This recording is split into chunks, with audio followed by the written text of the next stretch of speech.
Hello viewers, welcome to connect with Shruti. இன்றைக்கி recipe என்னோடய favourite கத்திரிக்காய் மசாலா. தேவையான பொருட்கள் ஸ்க்ரீனில் போட்டிருக்கேன், பார்த்துக்கோங்க. நான் இவ்வளோ கத்திரிக்காய் எடுத்திருந்தேன், அந்த நீல வாக்கில் கட் பண்ணியிருந்தேன், அதையும் உங்களுக்கு காட்டியிருக்கேன். தக்காளி, வெங்காயம், கருவேப்பிலை எல்லாம் எடுத்து வச்சுருந்தேன். சட்டியில் எண்ணெய் ஊற்றி கடுகு பொரிஞ்சதும் கருவேப்பிலை போட்டு வெங்காயம் போட்டு அது நல்ல கண்ணாடி பதம் வர வரைக்கும் வதக்கிக்கணும். அதுக்கப்புறமா தக்காளி சேர்த்து அதையும் நல்லா ஃப்ரை பண்ணதுக்கப்புறமா கத்திரிக்காய் சேர்த்துக்கணும். நம்ம நீல வாக்குலேயும் வெட்டலாம், இல்லை உங்களுக்கு நீல வாக்கில் பிடிக்காது, கிட்ஸ் எல்லாம் எடுத்து வச்சுருவாங்க அப்படின்னு நீங்கள் எவ்வளோ பொடி பொடியாக கட் பண்ண முடியுமோ அவ்வளோ சின்ன சின்னதாக கூட நீங்கள் கட் பண்ணிக்கலாம். அதில் எந்த ஒரு வித்தியாசமும் வராது.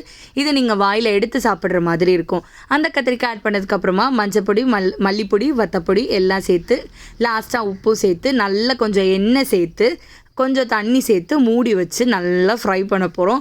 ஓவர் ஆயில் கிடையாது, பட் தேவையான ஆயில் அவ்வளோதான். இப்போது ரெடி ஆயிடுச்சு.